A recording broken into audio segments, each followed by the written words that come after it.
Hello everyone, and welcome to our program today. How is it? How do we know Jesus? What is it when we know Him and we have a relationship with Him? And then He tells us, follow me. And sometimes when we're following Him, it's on a high hill and we have a great experience. And yet at other times when we follow Him, it's through a valley. And through all this process, He's preparing us for the ministry, for the mission that He has prepared for us. He wants us to share what we have found with Him with others and the peace that we have found with Him. And so today I have with me in the studio Walter and Sonica Veith, and they come from South Africa. So I welcome you, Sonica. Thank you. Walter, welcome. Thank you. And we'll be talking with them about their lives and how God met them in their road, in their busy life, with their family, and how He chose them and He's been working with them and how they're following Him. So stay tuned as we hear some of the experiences that they have to share with us. So now I understand both of you, when I talked to you in South Africa, you were not talking English to one another. You were talking Afrikaans, right? That's right. Now, that's a language that for me it's hard to understand, but there's some other languages that are spoken in South Africa. There's one that goes with the, right? Well, what's the name of that language? It's Xhosa. Okay, well, that's hard for me to understand. But there are many languages, not just the one. There are 22, I think. We have many languages, 11 official languages in South Africa. Wow, so a very rich culture, and I'm sure a lot of our viewers can identify with that, with the different languages that everything is going. Because of course God is a lover of all colors and all languages and all our diversity. But I also have heard Walter speaking German, and so I understand that you come from Germany?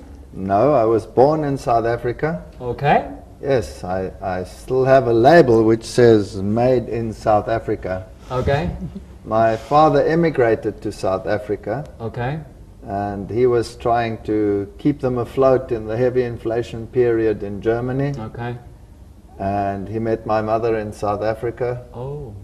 And they'd also just moved out from Germany, so that's how I learned German at home. Okay, so you were raised within a German home, but really in South Africa. In South Africa, yes. Okay.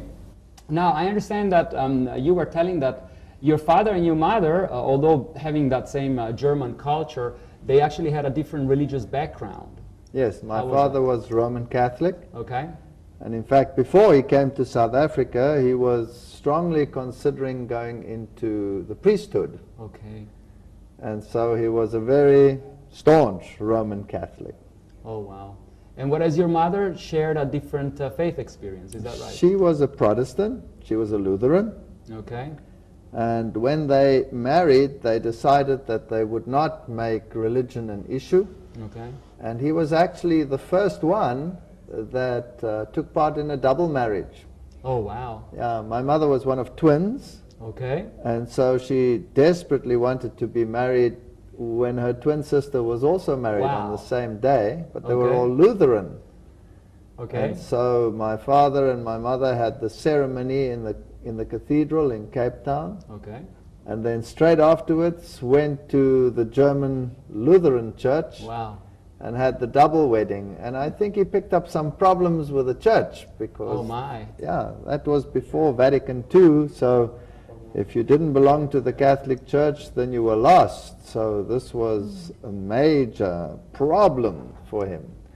Oh, and wow. He always had a problem with it after that. But I mean, they must have found some solution, otherwise it would have been a big religious struggle in the family. Yes, I don't know. My mother was very staunchly religious, okay, but she agreed that I could be raised Catholic. Hard for me to understand today, but that's what she did.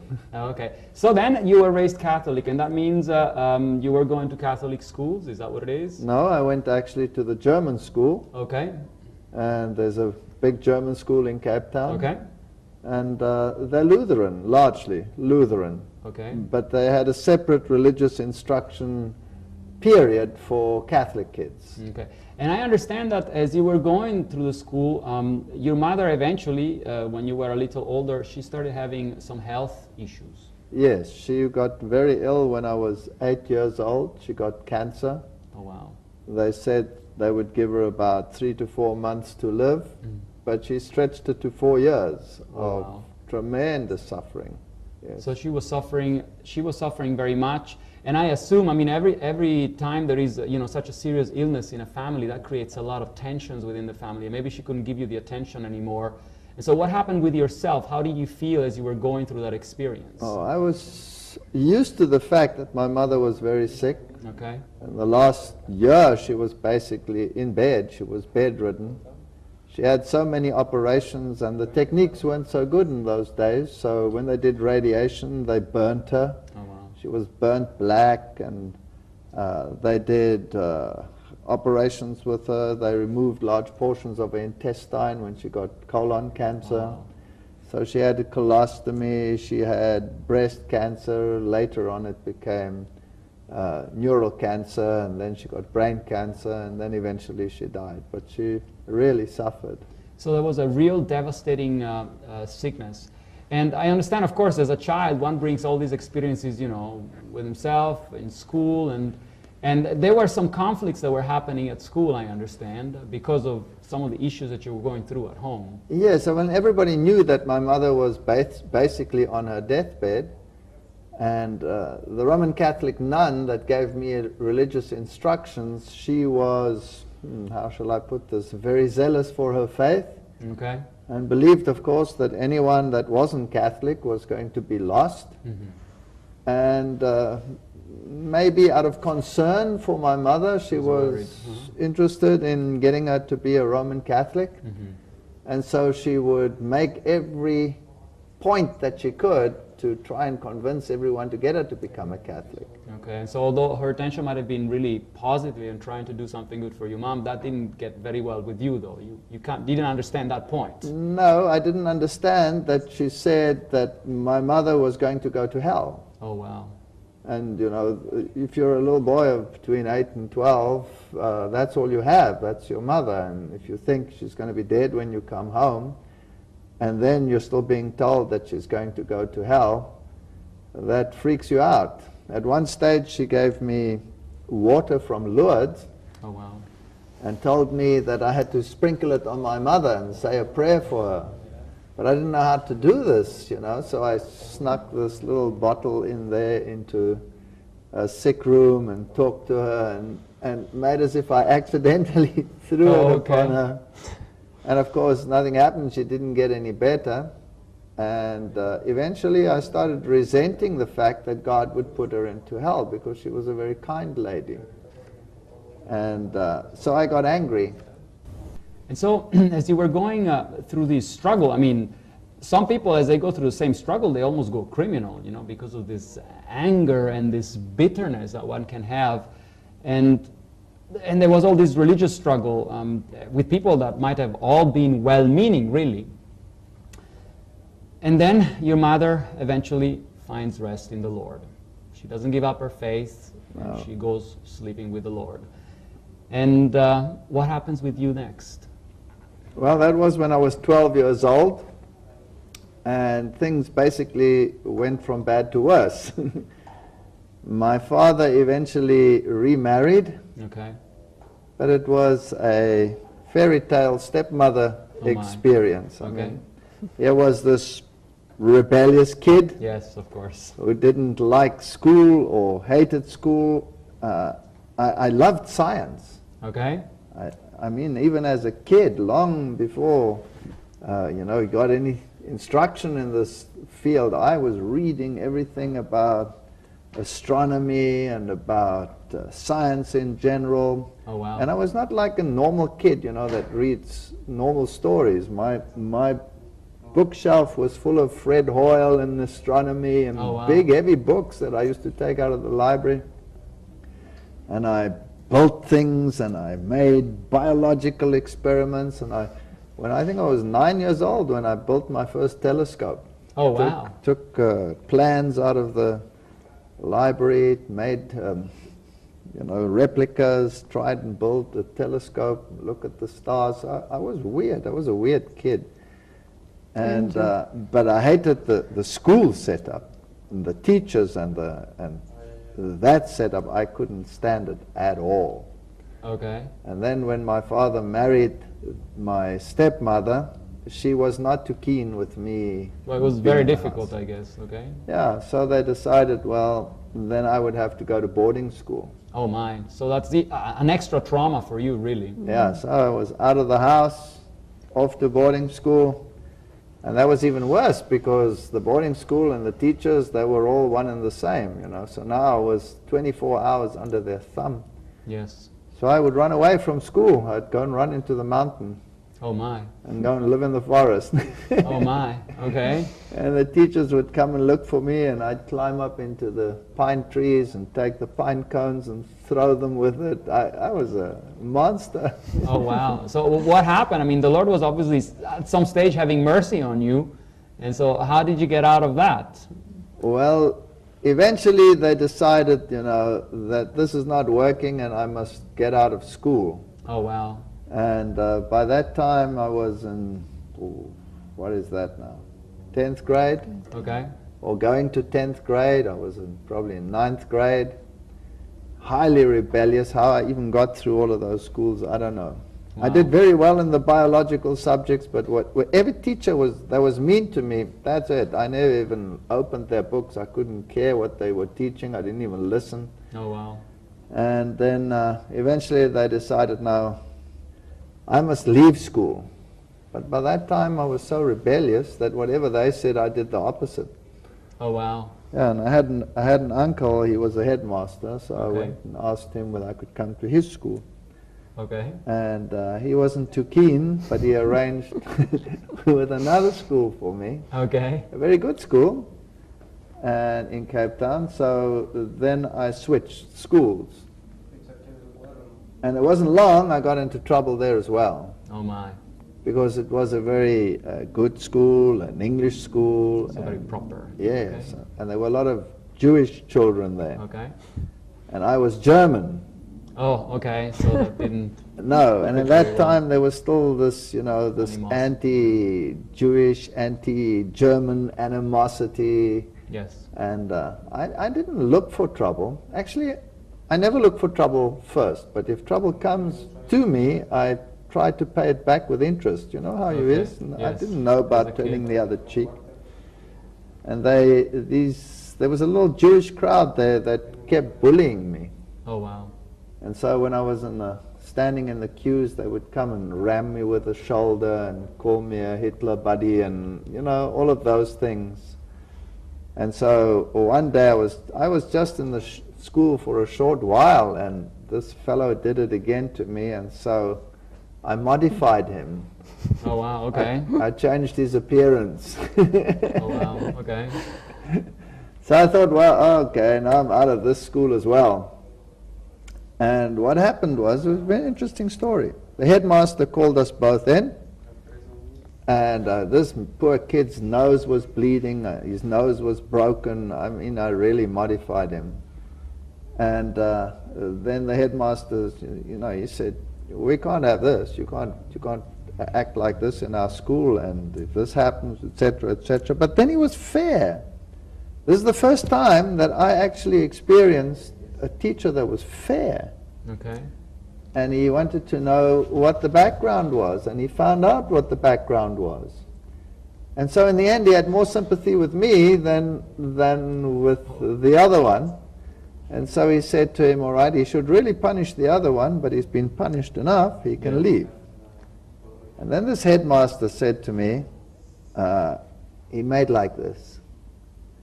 And then he said, and you, young man, for the benefit of those standing outside the door, you will now get the thrashing of your life, and you will not do this again in my school, or you will be thrown out. And he said, now bend over. And he went and fetched a cane, and then he gave his chair 6 blows while he did this to me. And then he said to me, now when you go out, make as if you're holding your Okay. posterior. And so I walked out there and I was holding my posterior, and they never ever made trouble with me again. So it sometimes helps to be a little bit aggressive, although it's not a good thing. But it also gave me a sense of respect for the schooling system again. So you started to at least look up to these schoolmasters. Yes, and that's when I started performing better academically as well, because I had respect for the system. All right, and so you went on with your academics, and then eventually you went to university. Yes, I went to the military first, as you had to do, and then I went to the university. Trouble is that my stepmother didn't want my father to finance my university, and because he had means, he wasn't a poor man, I couldn't get a bursary. Oh wow. And so I had to work. Okay. And so I worked in the evenings, and I worked over the weekends, and I worked in vacation times, and I put myself through university. All right, so very, very busy life, and during that time, your own views about God, you basically had parked him outside, I guess. Oh, God had been parked. I was an atheist. Okay. Absolute atheist, and I studied science, biology, physiology, and I became an evolutionist. Okay. And the university where I studied was the Afrikaans University, Stellenbosch University, and they have probably the best evolutionary-based curriculum in the Southern Hemisphere. And they had links with universities like Tübingen University, where they exchanged students, and we had postgrads from Tübingen, and so evolution was what I believed, and anybody who went against it, well, that would be a problem for me. Oh wow, okay. So you had come to that level. And then I understand you had a roommate somewhere at the university. Yes, when I was studying there, my roommate, he was a man from Natal. Okay. So that's quite far away, almost 2,000 kilometers away. Okay. And every now and then, when it was, you know, long vacation or something like that, and I couldn't go home because there was too much strife going home with my stepmother, then I sometimes went with him home. Okay.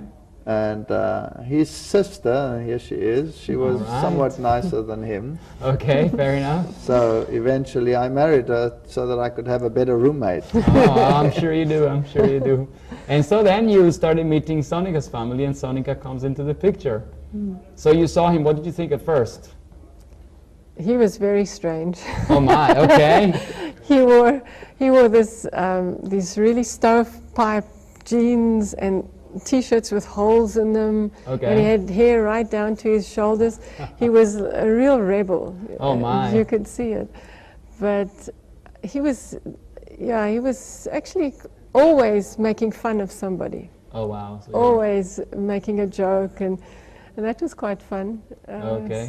So funny and rebellious at the same time. Yeah, funny and rebellious. That's how you deal with crises. You can either go under, or you become a kasperle. You start joking about it. Okay. Yeah. So now your family, Sonica, then was also not quite, we would say, a normal. No, but you see, my parents were very academic. Okay. My mother is a professor in languages. My father was working for newspapers and advertising agencies. And so they also didn't need God. Okay. We were raised totally atheist. Okay. My father said to us, you must never go to any church because they will deceive you. They will tell you all sorts of lies. So I grew up with this idea that you know, the academic world gives you everything, and you don't need anything from anyone or from God.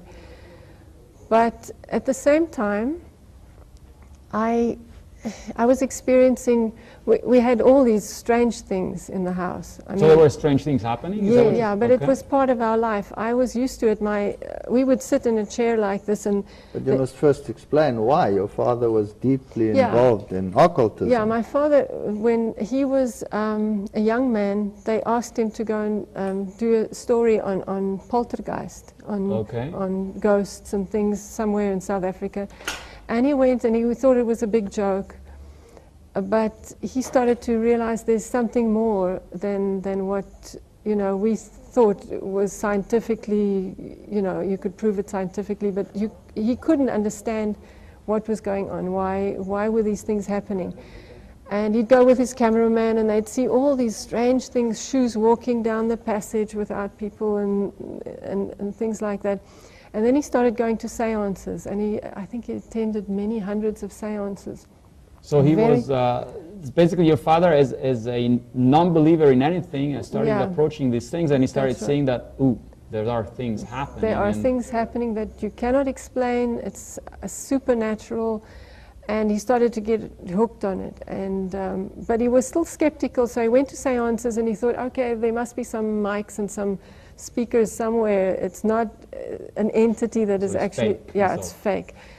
And the one day he went, he was still looking for wires under the mics under the table, and the next minute he just got a blow to his head, and he was massive hit, and he was thrown across the room. Oh wow! And there was no one there. There was no one that you could see physically, and he started believing that this is the departed spirits of people, because they spoke through the medium, and got more and more involved. And the more he got involved, the more he started exploring Eastern religions and Scientology and all sorts of strange things, New Age. But I remember that we used to sit in the lounge, and my mother would be reading, and there would be an empty chair, and somebody would start breathing in the chair. So you'd actually hear sounds of breathing in an empty chair. You could hear it, and you could actually see the movement of the person, but there's no one there. Oh my, I'd be running. Yeah, but that's what was so strange. I was used to it because they told us it's grandfather, it's grandpa, he's visiting us. And we would say, okay, hi grandpa. Oh my, okay, fair enough. And at one stage we had a holder with grandpa's, he was dead already obviously, but he had, his walking sticks were still in the house. So a cane. Cane, yeah, and there were a few canes in there. And they would start rattling, and then my mother would say, oh, grandpa wants to go for a walk. And so, you know, you just grew up with this idea that he was now part of our family still, even though he was dead. But yeah, at the same time, I felt there was something, all my friends were churchgoers. My friends at school, they used to go to church on Sunday, and I didn't understand why was it that my parents never went to church. And I had a problem with my brother. He was that was his roommate. That was his roommate. Okay, fair enough. My roommate, yes. When we were very small still, he was very abusive. He had a defect, like polio leg. Oh, okay. And it frustrated him, and he would beat me up when we were alone. So I hated going home. I hated being at home with them. So I used to roam the streets. I was often away from home, and my parents were working, and we were alone at home. So I would be out on the street, and I would go from one church to the next. Really? So you were actually visiting churches? I was actually trying to find out what's in there, because if my father said, don't go there, it's dangerous. Then you gotta go then. I want to see what's in there. And I thought God was in the church. And really? You had that feeling that God was in the church? Yes, I believed that God lived in a church, and that if I could go and see what's in the church, then I would see God, and I wanted to see God. So I went from one church to the next, but they were all locked. Okay. And I was very unhappy because I really had a hard life at home. My brother was really mean. And so I wanted to flee. I just wanted to be where it's safe. And I went from one church to the next, and they were all locked. Eventually I found a little church that was open, and it was abandoned. It was like there was no one there. A little dark place in a forest. And I opened this door, and I went inside, and it was just quiet. And I used to go there every single day and go and sit and sing. Really? How old were you at that time? I was about, I'd say about 10 10 years Wow, old. so as a a young lady of 10 years, you would go into that church, enter into that maybe semi-dark room, little abandoned church, and sing by yourself, hear your voice. Sing, just hear my voice. And I didn't know any religious songs, so I used to sing Christmas songs. Okay. So I'd sing and sing until, I used to sing till the tears were running. I was just crying and singing. You were lonely, of course, I guess. I was lonely. Wow. Yeah. And then, of course, you were growing up with your brother, and he was mean, but then he went off to university, and then he brings this fellow with long hair and rebellious looking. Yes, yes. And in the beginning, I was 15 years old when I met him. Okay. So he wasn't interested in me at all. I was the little baby sister. Okay, so you were the little baby in the family. Yeah, but then what happened was he had a girlfriend, and they broke up, and he then came that way. and he came to our house for the long holidays, for the December holidays, and he and my brother, they planned to go up to Mozambique. Oh wow. And there was still space for me because my brother's girlfriend went with. Okay. And then they said, why don't you come along? So I went along. And this is where we had this romantic island where we stayed. And we just enjoyed the swimming. They used to catch fish, and we'd live off the land there, the wild, yeah. And that's how we actually started to know each other date, better. Okay. Wow. And so you were brought into this family, and you were an atheist. Yes.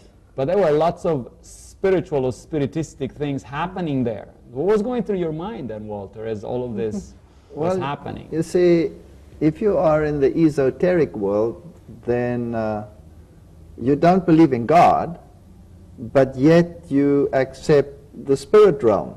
Okay, that was what was happening in their family. Yes, and basically, you know, I had many discussions with her brother, who was obviously also deeply involved, also involved in Scientology. Okay. And then I had many discussions with her father. He, by then, was very prominent in the whole New Age movement. I mean, that was a new movement, remember? Okay. And he was one of the first ones to actually bring it into the country. Wow. And started printing books, and he printed books on seance and inner space and the power within, and mixing Eastern philosophy with this.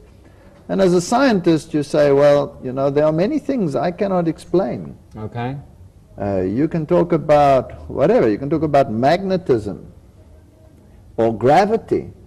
You can measure it. Or magnetism, you can measure it. You can measure the force. You can have the theory as to what it arises from, you know, this or that or the other, electrical fields and all of that. But what is magnetism? There's no definition for what it is. Okay. And yet you can lift up a car with it, or, you know, even more, you can lift up anything with magnetism. It's a tremendous force, and there's nothing there. So nothing is lifting up everything. And so as a scientist, moving with the modern physics movement, you get into quantum physics. And quantum physics eventually has some form of deity. Although it isn't a person or God, it is something there that helps you to deal with all of these forces.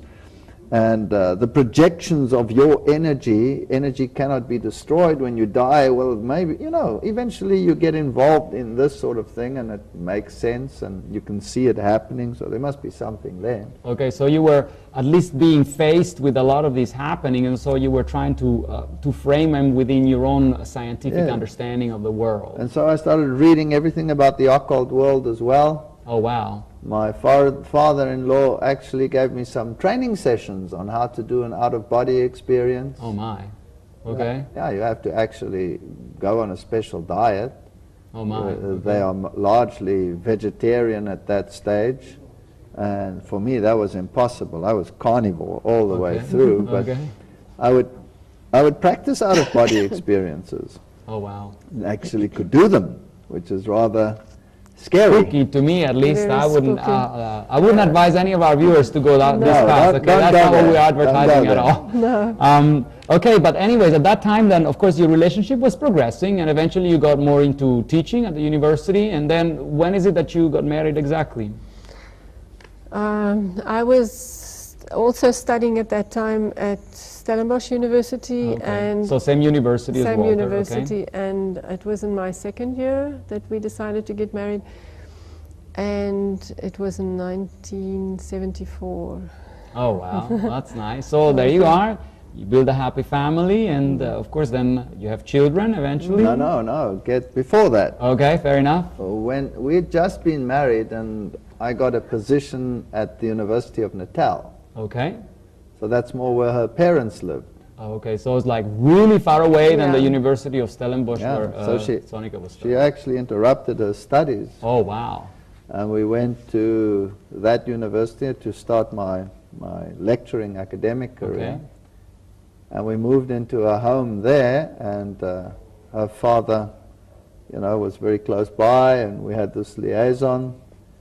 And that's where we had our first major occult experience. Oh wow.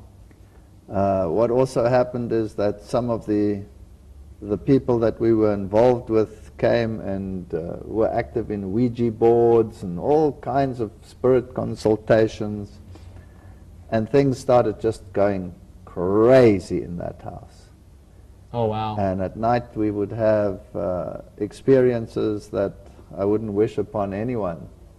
There were poltergeist experiences in our house. Our dishes would go flying around the house. People would come and visit, and wine glasses would literally jump off the table, and they'd say, "What's going on in your house? I mean, this is weird. Look at that. Whoom, there goes a wine glass jumping off the table." But always at the back of your mind, you're trying to explain it in a natural way. You say, oh, well, somebody just bumped it, or you're trying to say that this world doesn't exist. Okay. But then you come to a point where you have to admit that there is a world out there that you cannot explain. Okay. Yeah, and it started affecting our personal relationship. Oh wow. Now we had a dog, a big Rottweiler. Oh wow. He was like a member of the family. Okay. And when these phenomena started happening in the house, he would growl. Really? Yeah, so he would look at something fixed and growl, and there was nothing there. At least nothing you could see. No. And then one night we came home from her father's. By that time we were pretty nervous, because every single thing that you can imagine that could go wrong did go wrong. So you started really being afraid at this stage. There was really something at a home that was fighting against both of you then. Yeah. Yes. And one night I came home and I opened my bed to climb into bed, and we had still sealed boxes that we'd brought from the Cape when we'd moved up there that hadn't been unpacked. And in one of these sealed boxes she had some of her childhood things, and one of them was a stuffed black cat. Okay. That was in the sealed box. And when I opened this bed, this black cat was on my side of the bed, under the blanket.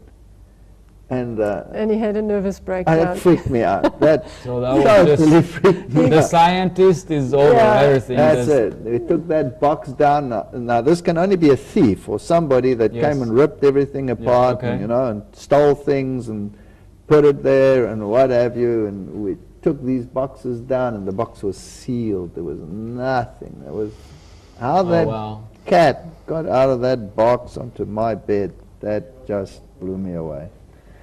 And so I decided, nah, we have to exercise this house.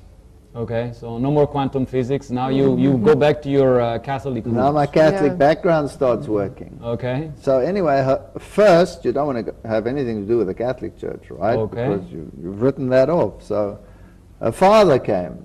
So you first wanted her father to do something, not directly with the church. So Okay. her father came to the house, and he did whatever, they do. Garlic in the corners. And garlic, and he made signs of the pentagrams everywhere, and he commanded, that peace come into this house, and it became worse. Oh my.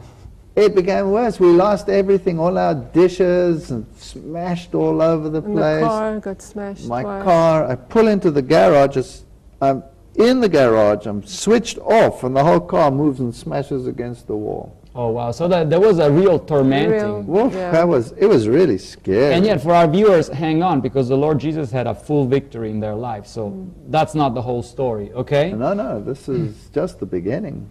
So eventually, well, father-in-law couldn't solve the problem. Who else can? And you know, they say once a Catholic, always a Catholic. Okay, so that was your deep root. Back to my deep roots, I went to the Catholic Church. Okay. And I said to the priest, you know, I have a problem in my home. What can you help me? I'd never been to church, right? Yeah, for years, huh? For years. So he said, sure, come round. So he came round to the house, brought his holy water, did his sprinkling, read from a fixed text of exorcism, and then he said, bye. Off he went. Now, that was amazing, because that night, we're lying in bed. Suddenly, the dog is lying next to it, had its bed next to our bed. Suddenly the dog jumps up and growls and growls and growls. And you get that feeling, you know, where your hair starts going up. Okay, so that's really spooky then. Really spooky. And we're all alone in this house, just my wife and I. And suddenly these heavy footsteps come down the passage. Okay. Oh man, you think you're going to die. And they come down, and our door was open. And they stop at the door. Bedroom door. At the bedroom door, yes. But you can see nothing. But the dog is going absolutely ballistic, growling and staring and okay, so you know there's something, but there's nothing. Okay, I see nothing. And this individual or whatever it was knocks on the door, loud. So this after you have had the experience with the priest coming and doing his ritual. Mm-hmm. And then from that night on, there was nothing. It was gone. House was clean. So that was as if there was a warning there, and that was it. It was as if the Spirit came and said, okay, you know, I'm saying bye. Okay, fair enough. Okay, I've been exorcised, bye. Oh, wow. And so I thought, wow, that's neat. But I still didn't go back to church. Sure, you just had them help you, and that was enough. That was it. And then I got a position at Stellenbosch University. So you went back all the way. So we thought, well, that's a tremendous chance. Let's go back. She can finish her studies. Yes. And that's when we went back, and that's when our first child was born, right? Mm. Yeah. So family was starting. Okay, family was fair starting. enough. And then you had a second child, and you had a third child. Yeah. So what, 2 boys and 1 girl? Yes. Yeah. Okay. And I was still dabbling in the occult. People won't believe this, but it's real. But of course, today I know this is not a real experience. This is a mental implant. It's like a hypnotic implant. Oh wow! It's not a real experience. Mm-hmm. But if you did, for example, an out-of-body experience, which was a dangerous thing to do because it involved breathing exercises, and you could just end up dead as well doing that process. But I would do that. I would, you know, the child's crying in the room next door. When they're a little bigger, they get their own room. You know, you can have some peace and quiet. The child is crying. I would not get up out of bed. I would just do that and go and look. And come back to her and say, no, come back in, and then say, no, the kid's okay. Then she would say, you know. Yes, of course, what are you doing, she'd say, I walked through the wall. I went and looked. What did you see? And I said, well, the child's lying like this. The bottle's lying over there. It's just grumbling a little bit. Then she'd go and check, and it was like that. Oh, wow. Okay, fair enough. Yeah. That's very spooky to me. Okay. But it's a hypnotic implant. Okay. So it's demonic. It's to keep you going. And for example, he taught me how to read auras. So I was heavy into New Age philosophy, and I could read an aura. So if somebody walks into my office, I would cancel the person out and look at the aura. Okay. And then say, okay, he's in a good mood, he's in a bad mood, I can talk to him about this, and it was quite useful. Okay. So you're deeply into all of this occult nonsense. You're getting all these supposedly extra powers. Yes, you have all these extra powers. And other than that, life was normal. So you were advancing in your academic career? Yes. And then, was this a time when your father-in-law, so your father, came living close to you? Yes. Yeah, he actually came and lived with us. He divorced. Oh, okay. So the parents had divorced. Okay. Yeah. And he moved down to the Cape. Okay. And then he started working there. All right. So he was living with you, and you were pregnant. Mm. Yeah, and I was very sick. For the 9 months, I think I had constant pneumonia. I was coughing and I had fevers, and they put me in hospital, they put me on drips, and then I'd come out and I'd recover a bit and then go back on drips again.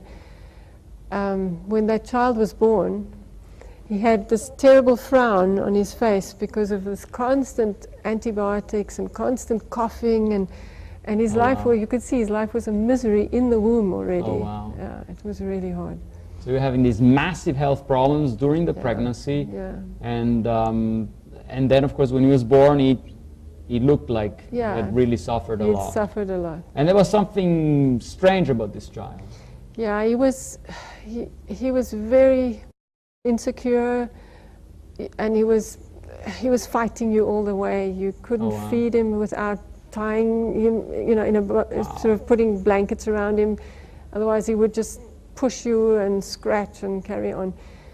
And there was not a minute that you had peace. I had constantly had to, you know, rock him or push him in a stroller or something. Wow. So we really battled with him for the first 1.5 years, I think. And then it got actually worse. Oh my, so already a big fight for the 1.5 years, and then it got worse, you Then said? it suddenly got worse. Then one night, it was exactly 2 o'clock, because we had a digital clock on our bed. Okay. And I would wake up at 2 o'clock, just bathed in sweat. And I'd had this dream that I was being strangled, but it was very realistic. Yes. And I'd sit up in bed, and then I'd see this clock, and it was 2 o'clock.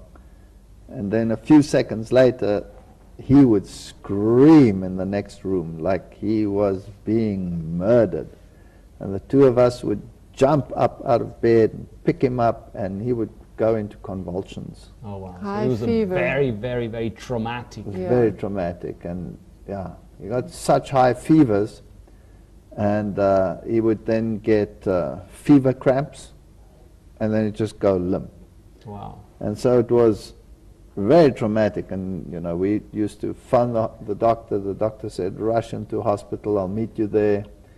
And so, you know, middle of the night, you're rushing through to hospital, you get him there, and they literally had to fight for his life to keep him alive. So he was really on the verge of death. I mean, Yes, it was very serious. Wow. And you know, they said, put him into a cool bath, try to get the temperatures down. Nothing worked, nothing. Really?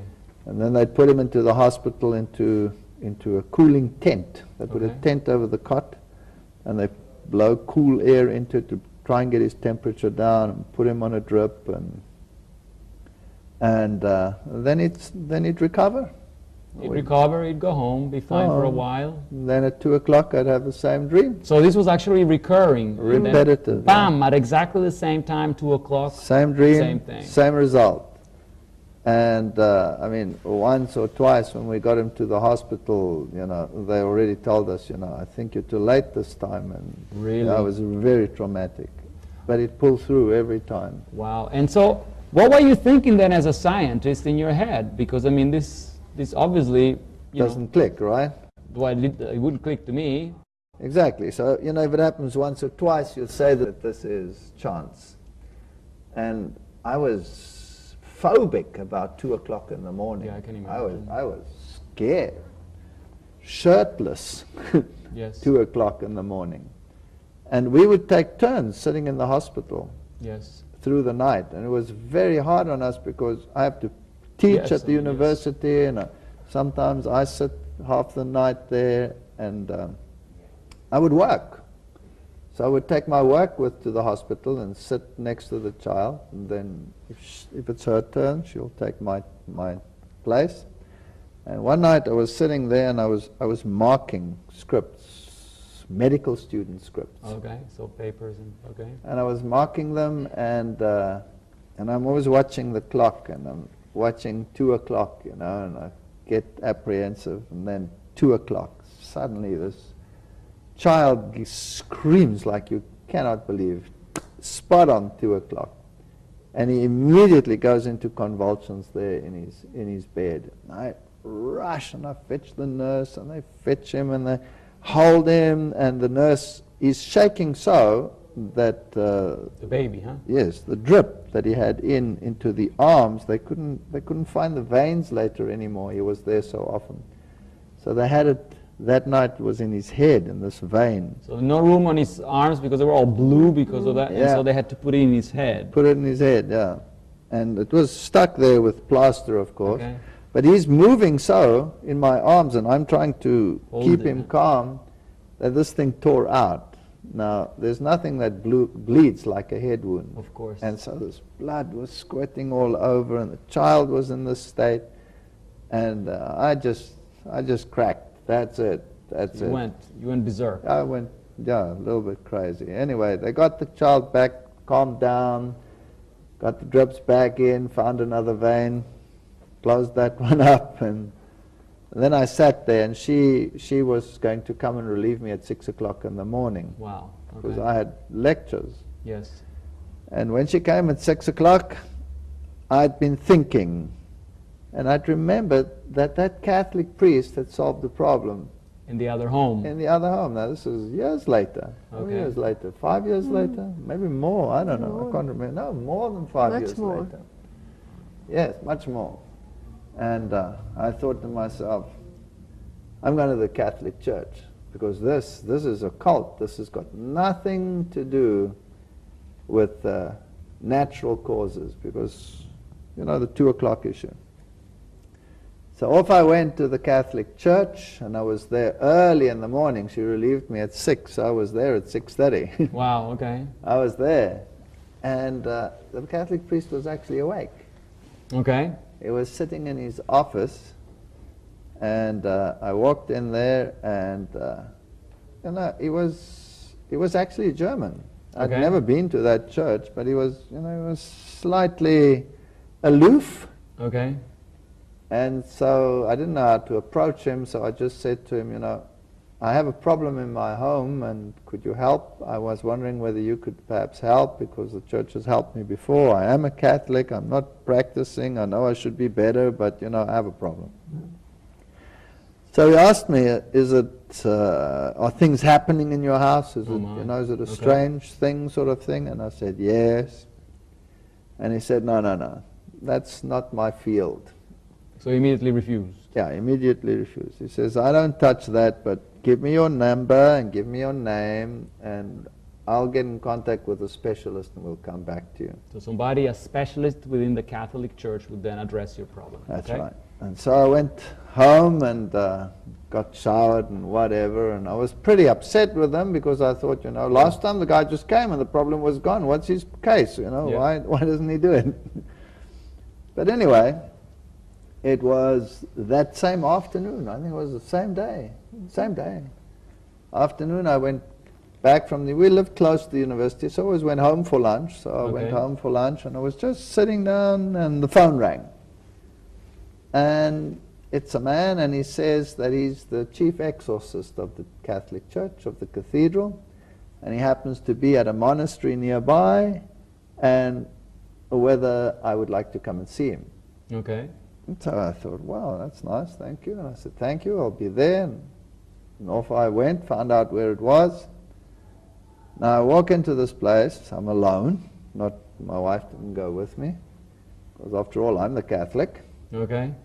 And here is this man, an elderly gentleman in his 70s, I assumed. And he said to me, sit down. And then he says, now I hear the devil is plaguing you at your home. And I said, yes, that is correct. And I would now think he would ask me, tell me what's happening, right? Ask you questions about the problem. Okay. No. He says to me, the devil is trying to kill your youngest son. Just like that, straight? Just like that. Without even knowing you had a son? No. And I never said anything to this other priest because, you know, it was early in the morning, and I didn't say anything about what had happened. He didn't let me get further than there's a problem, I'll come back to you. So only your name and your number you gave him, and that's it. Now this other man is telling you, you got a son. There's and a that problem son has a problem, they're trying to kill him. Yeah, and then I said, wow, how do you know? He says, I've known for a long time already. Really? He told you that? And I said, excuse me, that's not possible. And he just smiled and he said, yes, that's possible. Oh, wow. I know that the devil is trying to kill your youngest son, and that you need a very special exorcism in your home. Wow. A normal exorcism won't even work, he said. I have to say a mass, an exorcism mass in your home. That's the only thing that will solve your problem. So I said, wow, okay, whatever it takes, I'm ready for anything now. He says, well, I need permission from the bishop to do that. Okay. Because you don't just say a mass in someone's house like that, you need permission. So I said, okay, how long will that take? He says, I already have it. So he pulled out a letter and showed me a letter signed by the bishop. Already signed? Already signed, that he could do an exorcism in my house with a mass. Now, wow, that just flattened me. That's the end of my opposition. So I told him, okay, but, you know, I have a problem. I haven't been, you know, a good Catholic. I'm basically an atheist and this and that and the other. He says, well, that's no problem. You're here now. And I said, yeah, and my wife, I said, she's also an atheist and she's Dutch Reformed. What are we going to do? He said, well, that'll change. Oh, wow. So he was calm, positive and cool about the whole thing. So he made an appointment and he came to our house. And what was your impression of him? He was very dignified, very calm and like a gentle kind of person. Okay. And I was very impressed with you know, the way, although he didn't want anything to know about us. He just focused on what he was doing. Okay. Yeah, not even on the baby. The baby wasn't even there. Okay. Yeah. So just on what he had to do. Yeah, but he gave you this appearance of a very dignified and gentle person. Yes. Okay. And then he asked for water. We gave him some water in a bowl. And he took out some salt and he made a sign of the cross with the salt. Then he said whatever he had to say. Then he took this water and then he went to every window in the house and every door and he took some of the water and he made a cross with the water on the doors and on the windows, and when it evaporates there was this salt stain. So the crystals were still shining. Yeah, just vaguely you could see it because it wasn't a strong solution. And so he would go from room to room doing whatever he did, and then when he came into the child's room, boy, all blazes broke loose. Some entity grabbed him and started throwing him around the room. So you were seeing him just being shaken everywhere. I thought he was going to die. Really? Yes, I thought he was going to die. So I ran in and I tried to help him. But he wasn't even perturbed. Nope. He was being thrown around and he was just saying his thing and then calm. Okay. And he went to the next room and then he came into our room and then something grabbed him again.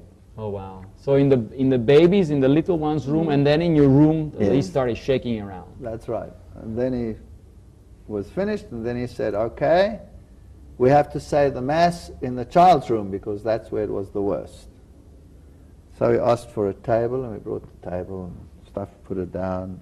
And he took off a ring, which he said had a relic in it, because you have to have a relic when you say a Mass. Okay. And he put it down, and then as he was preparing to say the Mass, we had 2 dogs, a Rottweiler and a cat. Suddenly down the passage you just hear tick, tick, tick, tick, tick, tick. The animals came running. They came running, literally running over themselves to get there.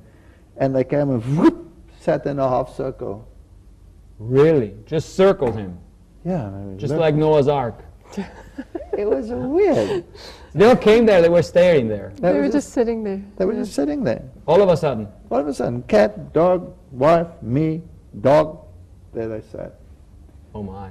And he did the Mass, and then he took out amulets from Lourdes. Okay.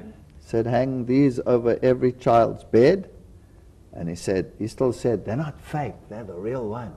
Okay, well, they had to be, I guess, with your problem. And okay. then he took off his own cross, which was amazing, his own cross. And he said, hang this over this child's bed. Wow. So he gave a great gift for the baby. Yeah, and he put that there. And then, you tell him about your pot. Yeah. I felt so overwhelmed and guilty that he was doing something for us and we weren't returning anything. So I was at that stage doing pottery, and I was giving pottery classes. And I had a nice big pot, my best one that I'd made. And so I ran and I gave him this pot. He didn't want to take anything, no money. We offered him money, but he wouldn't take anything. So he said, all right, he'll take this pot and he'll put it in the nunnery or the monastery where the nuns never see the world. Oh wow, so a convent it's where like there's these reclusion monks. Yes, and he'll put it and he'll give it to them. So we were quite happy with that. And so off he went. Now, you must know that every night you put the child to bed, he would scream his head off. So you had this reoccurrence, and every day essentially you knew something was wrong. Yeah. And she would sit for hours rocking him and trying to get him to sleep, and he would lie on his side in fetal positions and really be miserable. Yes. And that night she put him to bed, and he lay on his back. He'd never done that in his entire life. Wow. And he just put out his arms and he giggled, and it was a different child. Wow.